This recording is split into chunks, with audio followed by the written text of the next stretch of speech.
I'm always thinking that language is important. And when we have a word meeting that has a lot of history, and what if we would like to start from the scratch and think that we would like to meet each other, and how could we call it to make a difference? Or, there's conferences and unconferences. So what unmeetings would look like? I love it. So then what is the human part of it? And I always end up at imagination. And I think, part of us being human is our imagination, which is even different than creativity in my mind. So if we can get the administration and the transactional parts done, we can be more imaginative. So I don't think it'll replace gatherings and meetings, as you mentioned, Martin. I think it'll allow us to be more imaginative together as a team. Yeah, it's really interesting. Yeah. See how many people you can get to be curious together, to see, and not to be afraid, because I think there's a lot of fear out there at the moment as well with all of this. And don't be afraid of it. We do have influence over all of this as individuals. So if we use these tools in a positive, imaginative, creative way, then that can be a good thing. That can really enhance life, actually, as we know it. Yeah. Because I think at the end of the conversation, it's certainly in my mind, it's left me with a massive amount more things that you would now want to explore, delve into, consider than certainly what I had in my mind when we started the conversation. Ilkka, you started with the concept of real-time analysis by AI, and that analysis could be done thematically, through summaries, through filtering, through identifying concerns, and so on. We talked then about the possibility of AI being able to support the engagement of significantly bigger numbers, 50, 80, 100, 150 people, where it can keep track of considerably more data than the normal human participant or facilitator. I suppose what that leads to, and Jim, I think you picked this one up, was the idea that maybe our whole concept of what it means to meet needs to shift. But that would have to be qualified by a point that Karen and Ilkka made, which is that while we may not like meetings as humans, we absolutely not only like to meet, I think, but we need to meet. That's part of the human condition. Jim, you raised the point that if we don't meet, how do we have community? How do we have organizations? How do we have groups? How do we have teams? So the picture emerging from our conversation is that AI has this possibility to act as a fly on the wall. I think I introduced the phrase fly on the wall. It has that possibility not to take over the meeting, but actually to add to the meeting something that we humans actually can't add to the meeting. We can't step back from the totality of the conversation that's taking place. We can't analyze that totality in real time. AI can do that. And then it can feed back into the conversation. And Ilkka, your point just towards the end of our discussion was maybe it can feed back in with a judicious question, with a thought-provoking question, with a summarizing question that can help to bring focus back, not to where AI decides the focus should be, but where AI has analyzed our content and said, here's the breakdown, here's the weighting, here's the emotion, and when we put it together algorithmically, here's the conclusion that you guys are reaching, not that AI is reaching. But that then brings us to, I suppose, I raised the point about security and the concept of if we're all being recorded, if that recording is being retained, and the purpose or role to which that recording is put in the short future or even in the long future, do we end up needing to protect and preserve that through some form of legislative framework? Jim, you raised the point that, well, perhaps organization norms, culture, standing operating procedures, guidelines, perhaps they can help us here. But it also begs the question that if people use AI output nefariously, then does it expose people to the point where they stop contributing themselves or of themselves out of concern that they may be misrepresented at a later date because that recording is there? And Ilke, you made the point that transcripts of the recordings are even more risky because they're now searchable. And so there's a big question there that we've touched on, but we haven't explored or we haven't bottomed it out.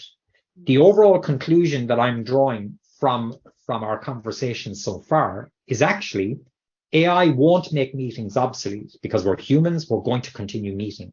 However, AI has a very strong possibility of completely transforming what we mean by meetings.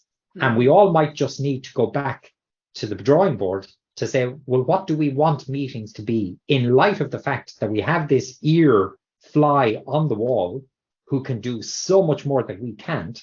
And then we can ask ourselves, okay, how might we change our meetings in order to make maximum use of this all listening fly on the wall?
Martin, I think we are reaching out our time. Our viewers will be eager to stay with us for another hour or so, but I'm sure we have plenty of stuff to do after this cup of coffee, watching us on LinkedIn or on our social media channels where we are showing this interesting conversation so far. So what have we learned about the art of hosting face-to-face meetings so far? And the wrap up on the program today. What a whirlwind. Where would I start? We need to get AI to do the analysis, Paul. There you go. That too.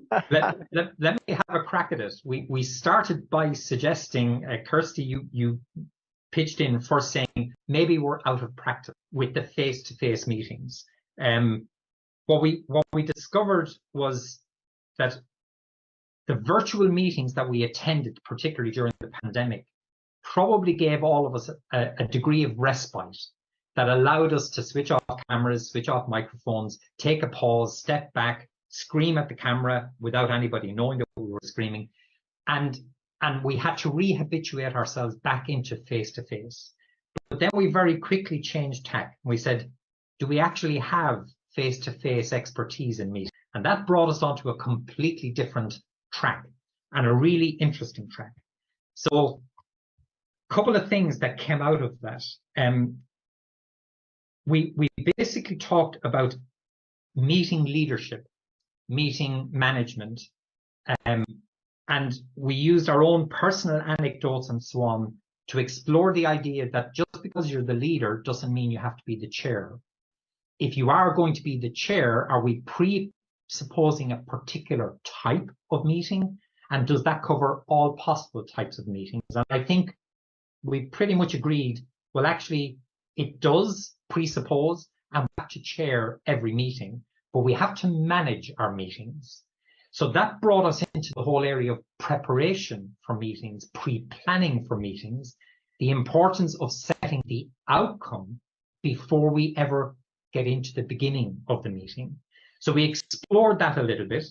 Kirsty, you took us into the purpose, the outcome, the structure, and the time, POST, as a simple but really illuminating acronym for if you answer those 4 key questions in preparation, there's a very, very good chance that you're going to have the right people, the right time, and you're going to have the right.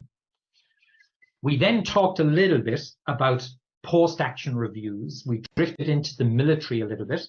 We talked about aviation, which I brought in because that's my own personal professional background. We talked about evaluation apprehension as a possible reason why many organizations don't seem to reflect on their meetings. And we very briefly explored why that might be. And I suggested an idea that Edward de Bono actually came up with, which is the use of plus minus interesting as a really simple tool, a bit like POST in preparing for meetings. Well, maybe we can have a PMI at the meeting to evaluate in a safe way, but in a slightly self-critical way. Critical positive, critical negative, but equally critical, did anything interesting come up? We then segued, we did a major left turn, I think was the way you called it, Joe. And we started to talk about AI. And I'm certain we could be here for another 3 or 4 hours talking in the direction that we had started to go. But I leave it at that. I hope that's a reasonably faithful and quick summary of some of the key points that we managed about in a really interesting discussion. Absolutely, Martin. Thank you so much for summarizing this. We'll compare now with our AI note taker and we'll judge. Everybody in this meeting will be able to judge that. So final word, golden nugget. Kirsty, Joe, what do you have to share with our viewers here on LinkedIn? Perhaps they will be looking for you guys as meeting doctors to help them on their meetings. Can I have a golden nugget from both of you to close these today? I think Joe's taught me something about me, which is evaluation apprehension. So thank you, Joe. That was, you've named something for me. And I was like, oh yeah, I recognize that. Yeah. And Kirsty, thank you for POST, because that was a great acronym that speaks it's very similar to the two questions I always tell people to ask themselves when they're about to schedule a meeting. One, does the meeting have a purpose? If say yes, ask the second question, which is, does that meeting require collaboration? Or does that purpose require collaboration? If you say yes to both of those, proceed to schedule your meeting. If you say no to either one, stop it. Yeah. You probably don't need a meeting. Love it. Okay, guys, so this is about it. That I hope that you enjoyed the program with us today, and please stay with us, as next month we're going to expand on this conversation and bringing AI into the field. That's all for now, and thank you so much for watching.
One of these discussion topics that we could fill a day if we had a day. We've run out of time. I think it feels like it's probably been one of the quickest conversations we've had in our fireside chats. I normally try to do a kind of a 1 minute or a minute and a half very quick summary to catch some of the key points. So I might try that if I may. We started just discussing the idea of happiness versus wellness.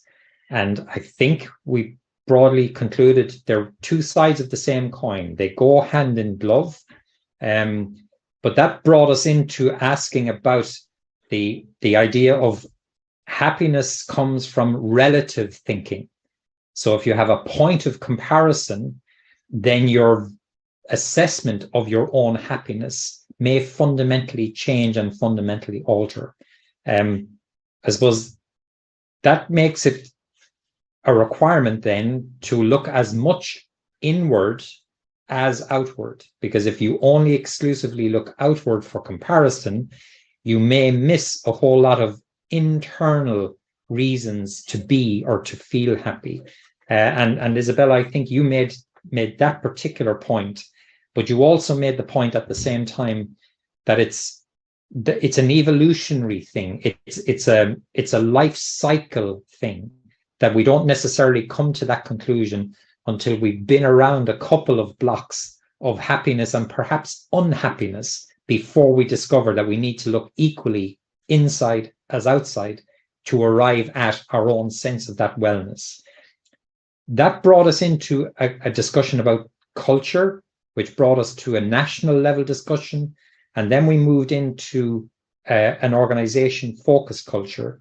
Paolo, you made two really interesting points about how we measure this. And you referred to the USA Organization of Psychology from 2000 that started looking at the individual measurement. And then 2010, the HBR articles that now started to look at the organizational value, economic value that can be put on wellness or well-being. That's brought us into the area of, so at national level, how might we go about measuring it? And Obi, you made reference to Bhutan's, where they have a number of key metrics. They've got 4 pillars, they've got 9 themes on which they actually try to make that measurement. I do know just from personal background reading and stuff, New Zealand has something similar. I'm just not familiar with the detail of that.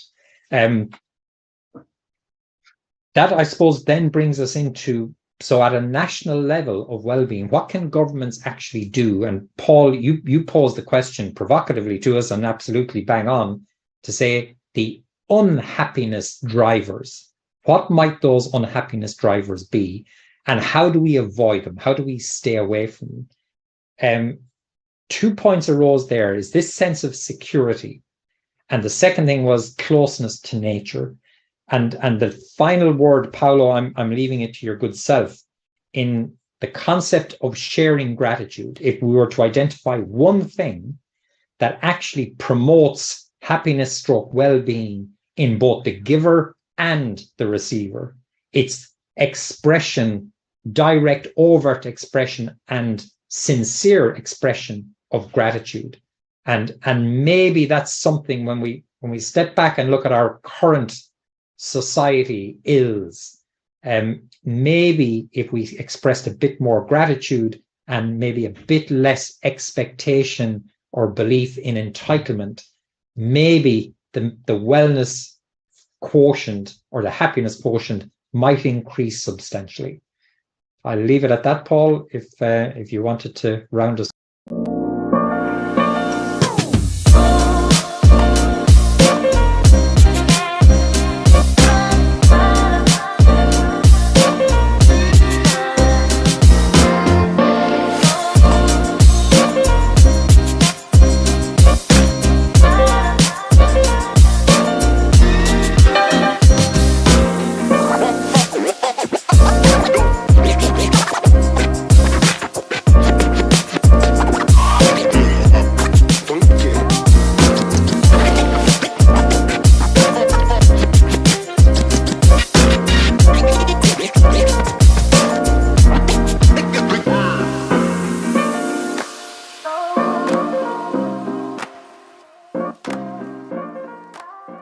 Yeah, I'll have to keep this one very short, Paul.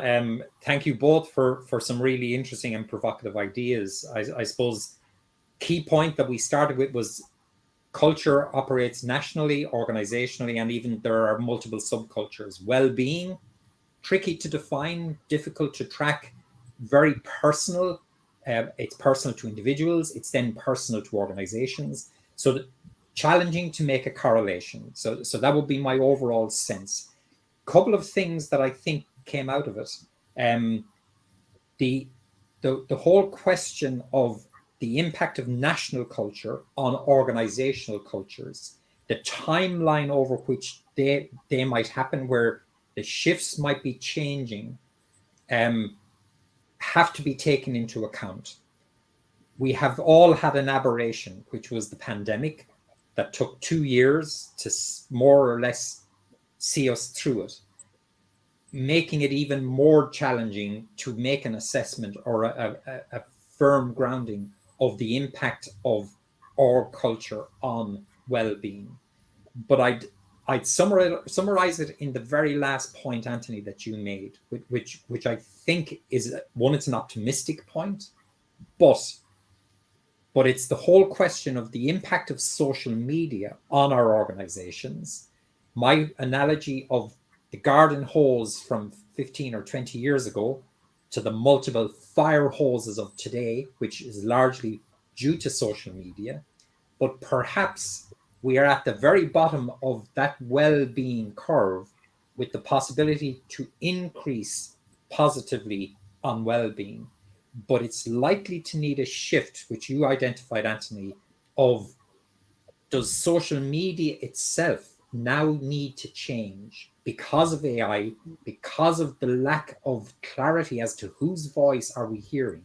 Is that likely to drive people back into individual personal connections? And from that, we would hope that personal well-being and collective well-being would start to actually have an upward trajectory into the coming years.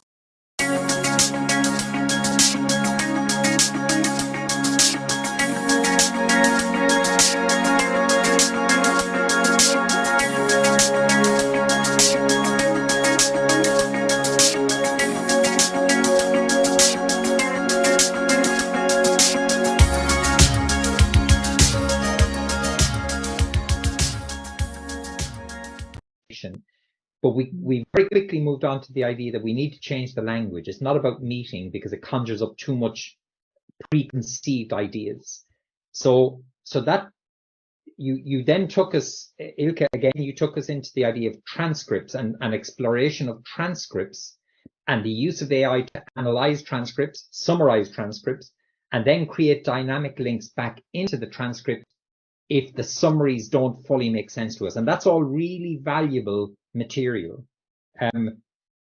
But this need to shift our thinking on the concept of meeting, and that conjured up the idea of a before, a during, and an after. Central to all of that is this idea that as human beings, we want to get together. But sometimes a big challenge that we have is trying to decipher all of the inputs that are taking place during our get-togethers. So where AI may become a real partner is in the preparation piece, as Ilke identified early on, where it could help us prepare agendas. In the meeting piece, where it can help us to dynamically either create visuals. Karen, you made that point, and there's a real visual out of that, the idea of mind maps and dynamically representing the conversation as it's happening. And then there's the idea of doing summaries after the event with links back into the transcripts to bring us into the full flow if that was necessary. Ilke, can I link that back to the visual that you gave us of conversation, the organization conversation being a river? I called it a river of discourse in my own meeting research, and that islands or meetings are islands within that conversation flow or that river of discourse within organizations. all of that was leading us to say, so what is the precise role that AI can fulfill in the context of getting together for whatever purpose? But that equally brought us into the area of, and I'll pick a number of words that we used. We talked about exploration, creativity, analysis, imagination, emotion. And I won't say we concluded, but I think we explored the idea that, well, AI isn't emotional. It doesn't have emotion. It gives us bland summary, but it doesn't infuse our engagements with passion, with commitment, with diversity, imagination, and stuff. So perhaps our biggest challenge with using AI in pursuit of supporting our get-togethers is to first define what it's meant to do to augment our natural and inherent human need, which is to get together and be emotional, be explorative, be inquisitive, all of the things that AI doesn't seem to be particularly good at. And we just need to figure out, before we go too far forward with AI, to say, what is it good at, and keep it doing what it's good at, and don't let it try and replace the bit that people are not only good at, we are the only ones capable of being emotional, sensitive, explorative, and so on. And maybe out of this conversation, we might not have redefined what our meetings should be, but maybe we've just put a mark on the ground to say, well, let's not engage AI too much more until we very clearly decide what is the boundary for it? How can it add value, rather than being in awe of what it can do that we can't do? But let's not forget what we can do that it can't do. That's amazing. I do, except for that I don't know if we should. I think the way you framed it was first figure it out and then start using. I actually think on that. No, a lot of the things that we were talking about, I don't know what it's going to be like in years, what a meeting will be. Suggesting, and I really liked your point about mindset. I think it's the mindset that you bring to it and the intentionality. I think it's, if you without knowing how it's going to help, as you're doing that.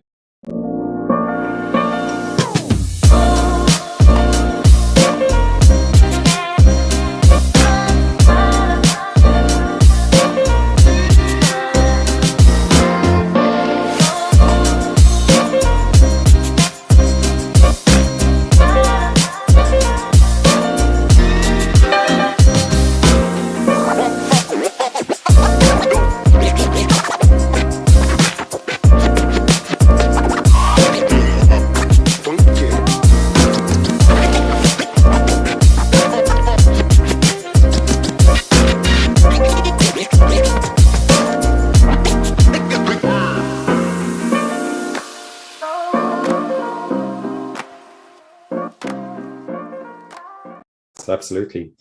There's a final tradition that we have in hosting our fireside chats, and I normally try to do literally a 1 minute or a 1.5 minute review or summary of some of the key points that we've discussed. So if I may, I suppose we started our conversation really talking about how much engagement the coach has, and I perhaps mistakenly framed it in terms of speaking. And I think the three of you concurred that if a coach is speaking more than about 10%, it might be a little bit too much. But actually, Stefania, you said that in some instances, a little bit more initially might be necessary in order to build and establish that foundation and that relationship. But I think all of you also concurred that a key part of the coach's job is to be present. And Steve, I think you made the point that being present doesn't require you to speak, that actually being present is optimally achieved when you're not saying anything. So it's building that empathetic relationship through listening seems to be a key competence of the coach and of the coaching relationship. The 10% of time that you would end up speaking seems to be more focused on asking key questions to get to the bottom of what the coaching relationship is intended to be about. And Stefanie, I think you made the point tellingly later in our conversation that being clear on what the purpose of the coaching relationship is of paramount importance, because having that clarity then helps to maximally inform the nature and the content of the questions that are going to be asked. So again, coaching is not something that has this preordained long list of typical questions. It's more about the skill and the aptitude of the coach to be able to build that empathy through listening with their coachee. Steve, I think you introduced us to your personal core belief around our purpose in life and the idea of growth and the idea of love, and that both of those can be fused together through the coach's, I suppose, use of the coaching relationship to show that form of love. It's a platonic love, but it's a love for the underlying individual. And then through that, to enable the growth, which is one of the overriding purposes. That kind of brought us into the international dimension, where I put the question to you that from your experience, do national cultures have an impact on the coaching relationship? And probably the single biggest takeaway for me is that the three of you seem to concur that actually, when you strip away all of the national boundaries, national cultures, national histories, we are all people first and foremost. And at our core, it doesn't matter where we've come from. It actually matters that we are people, and that connection through the coaching relationship actually establishes fairly quickly and can transcend national backgrounds and national histories fairly rapidly. So I hope that has done some justice to a really interesting and in-depth exploration of coaching. Fad, fiction, or the future? My vote says, actually, I think it has a pretty good future, certainly in your three very capable hands.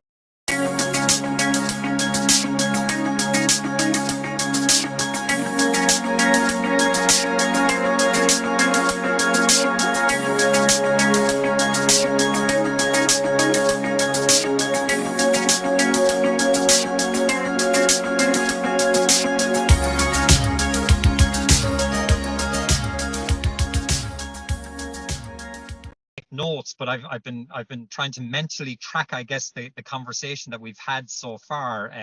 We started like our theme of measuring productivity versus performance, and I suppose that's where we separated out the idea of performance versus productivity.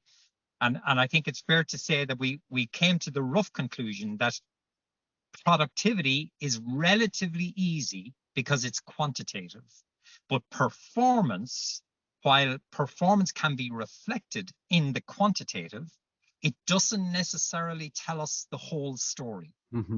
And because it's not telling us the whole story, that then brought us into the conversation of monitoring or managing performance versus productivity of the collective versus the contribution of individuals to that collective. And I think that was partly, Michael, where you brought in the HIPO or hypo, which I love that particular idea as well. That partly reflected into the anecdote I provided myself of the person who contributes least may, in some instances, actually contribute most when measured from a slightly different perspective. So I guess that then brought us into our conversation about the time frame over which we choose to measure things.